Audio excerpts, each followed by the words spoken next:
It's like an hour-long improvised format on a national scale. It's supposed to be a weekly wrap-up show. This is happening live at the end of your week. At 7 o'clock, it's generally out of our hands. 1 minute to show open. It all builds up to that moment, and it's live. 10, 9, 8, 7, 6, and 5. Go get him, Bill.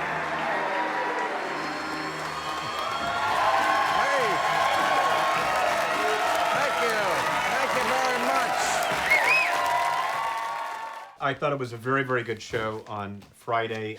Everybody was happy. So anything else on Friday's show? Then why don't we get reports, and why don't we start with Mary? How the talent calls work is that we usually start working on what we need, what holes we need to fill for that week, and then once that's finished, we start talking about future weeks. We actually started off with all 5 of the people for this week.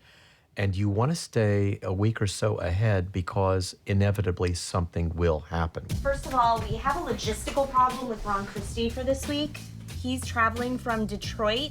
He has a speech in the morning. The only flight I can get him out of gets him here at 5:20. Some people really want to be on, and so they'll be sort of in a magical thinking universe with, I can make the connection, I can get to the airport, I'll make the connection, I will be there on time. And our experience has taught us that often that doesn't occur. I'm just concerned because it's cutting it really short. It is. Maybe shift Michael back to the mid-show. Michael Weir is going to be on this week. Well, Michael Weir just wrote a piece for the Daily Beast today, in the headline something like, Obama's a war criminal. Michael is an energy jolt, plus if he comes out and says Obama's a war criminal, everyone's going to react to it, and the show will build. So you're looking for what people can bring themselves, and we're matching things Bill cares about, things the panelists care about, and then what's happening in the news. Thanks, guys. Okay, thank you. Okay, bye. All right, okay, bye-bye. Well, I'm just kind of putting together a couple Halloween ideas. 7 billion people on the planet, Halloween, and weed all in the news. If you call it Halloween, I'm sold. The noon on Mondays, what we do is we go in before Bill gets here, and the writers have a pitch session with each other. We have to pitch our editorial, which is the big new rule essay at the end. I think it's the part of the show, as writers, we're most proud of. The chocolate we give away on Halloween is made from slave labor in the Ivory Coast. Oh, no, it's not. Hundreds of thousands. Yes, it is. I read a big article about it. As soon as the show comes down on Friday, we're all probably thinking about what we're going to be raising as issues to Bill on Monday morning. Because our show is on Friday night, it can't be the issue everyone is talking about, because it will be covered to death by the time it gets to us. I read an article this morning that said just the word illegals, that adjective as a noun. It's a noun now, yeah. The idea that it's not even an alien anymore. We've even taken any reference to a living, breathing thing. Yeah, you know. It's about making each other laugh, but also saying something that is going to carry a whole editorial. Stop saying illegal immigrants are eating up our resources and admit that it's grandma. Before Bill comes in, I have to play somewhat of the gatekeeper for these ideas. They have to be good ideas, they have to be fresh, they have to be funny, and they have to be based in some truth that he's going to buy into. Yeah, there's a social contract that grandma paid into, that safety net would be there for after she worked all her life. Which is true, which is why... Yeah, but then she went and lived to 85 and, broke her into the team. I have to kind of pull at the threads when the guys pitch something and say, is this something that's really viable or good enough for us? Okay, so editorial, we have a couple things that we're kicking around, seeing that interest you. One of the most successful relationships in my life is with my writing staff. It's been going on a long time. Some of these guys have been with me almost 20 years. When Bill comes in on a Monday, very often he's a blank slate. He comes in and he starts from, what's it going to be, boys? Matt has an idea about Stop saying illegal immigrants are eating up our resources and admit that it's grandma. I look like I'm in a bad mood every day. I'm sure they've mentioned this. But I like to make them make me laugh. The chocolate we hand out on Halloween is made from slave labor. And you were talking last week about Americans, if we can't see it, then we don't really get it. I was just thinking about how much culpability do we have? I don't know. I just think child slavery is funny. We were throwing out ideas, and then Bill was doing the same thing. He was throwing out our ideas. I want it to be an angle that nobody else is approaching that issue from. I want people to feel like they can't get this anywhere else. What he does usually, and he did this today, is he'll get up and he'll leave and he'll say, think on it some more. Steve Jobs said that taking LSD was one of the most important things he'd ever done in his life. So we pitched to Bill, it's Halloween, how about we dose the kids? We give them some psilocybin or some acid, and get the next generation of Steve Jobs, and he bought it. If by the end of the meeting they have me laughing, then we're onto something. We are all in our own offices each of us taking a crack at the editorial. It's a page and a half to 2 pages each.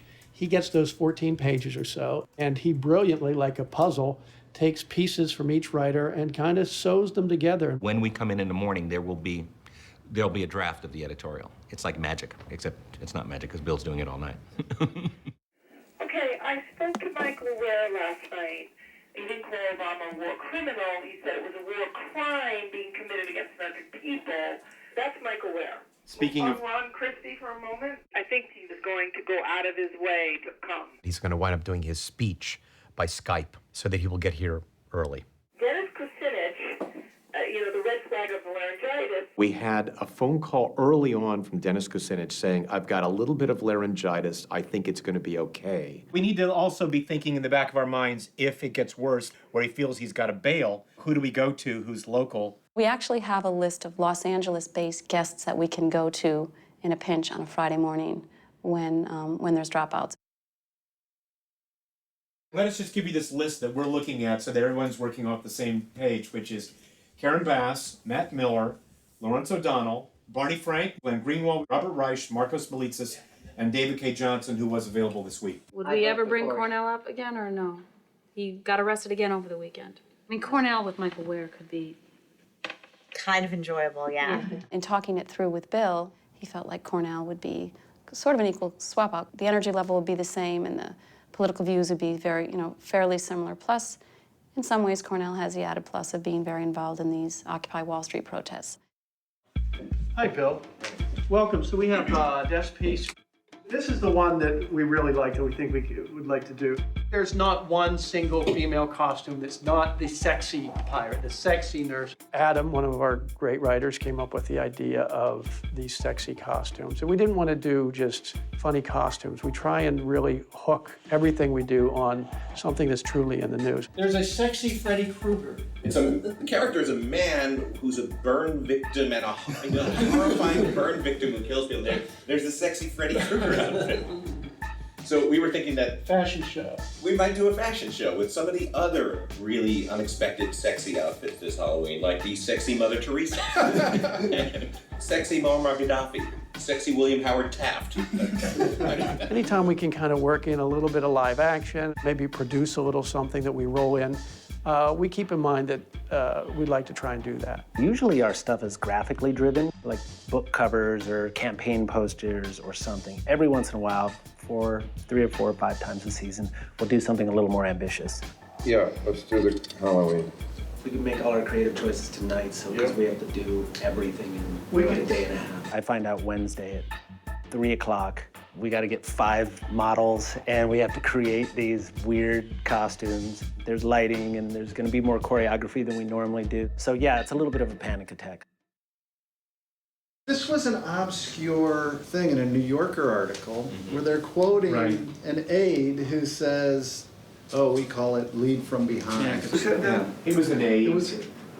He was describing a philosophy. Yeah.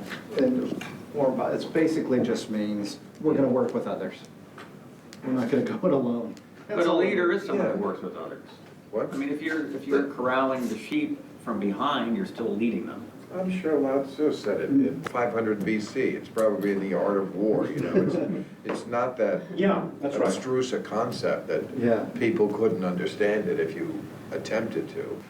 So we need some sort of chart, when we're talking to Grover Norquist.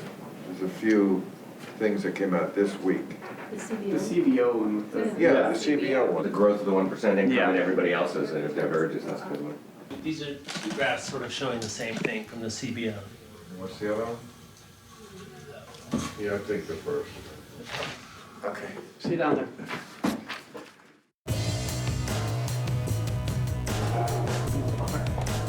On Thursdays, we have a read-through audience come in, and we perform all these written elements. The editorial's very fat. There are 3 times as many new rules as we need, twice as many monologue jokes. And Rick Perry, who's sinking in the polls, he said he may not show up for any more debates. Now, if we can only convince the other 6. The bulk of the show, the issues that we talk to the guests about, that's not rehearsed at all. That's all live, it's spontaneous, and that's why we're a live show. But these written comedy pieces that we've all worked on, including Bill, it's good to run these by an audience. Newell, don't give birth as part of your performance art. You're working too hard. I'm already not going. He's very, very good at taking whatever the audience reaction is. He doesn't even take notes, and he'll just remember, you know, what thing worked and what thing didn't work. I've seen him put plenty in that the audience didn't laugh at, or even booed on Thursday, but he believes it. He either knows it's right for our Friday audience, or he believes in it enough that he's going to sell it to the home viewers. Thank you very much. Bill lets us know what he's going to need after the rehearsal on Thursday. And that can be anything from nothing, you guys can go home, great job, to you guys are going to be here for a while. He said if you think of a rule, you know what that means, it's write a rule. So everybody write one rule, and a good funny paragraph about Ritalin and how that's bad for kids, how we dose our kids, it's in America on drugs, that kind of thing, okay? Okay, new rule. Next time Steven Tyler tells us he lost his tooth and bashed his face in after passing out in a shower in Paraguay, he can't blame it on food poisoning. As soon as they finished monologue and turned it in, then we'll all sit around and work on chirons on the lower thirds underneath the new rules. Big 10-inch scar. Dude looks like a lady. Arrow smash. Yeah, Rude looks like a lady. Dude looks like a victim. Olden shower. Olden shower. Olden shower. Olden shower. Olden shower. All right, I'm gonna buy it. Okay, welcome to our meeting. We're gonna make one live television show at 7 o'clock. Basically, it's my job for the writers to come up with funny stuff and Bill to kind of figure out what he wants to do, and then it's my job to make sure it shows up on TV and looks the way he wants it to. Here's your picture of all the Republicans standing at their podium. Can we move or do anything within that, or is that?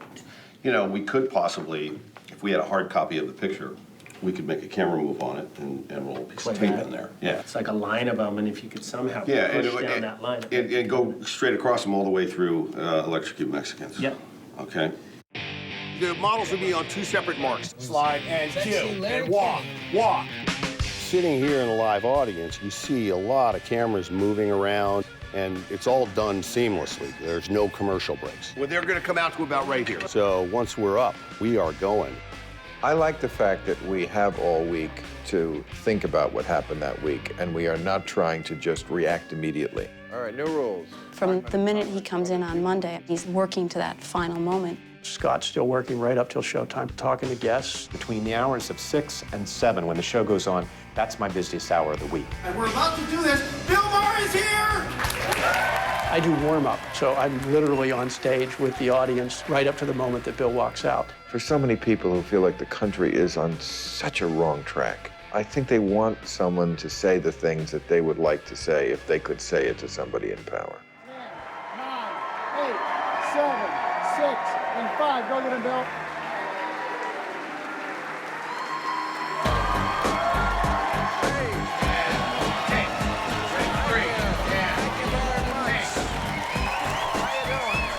It's not entirely true for the president to claim that he ended the war.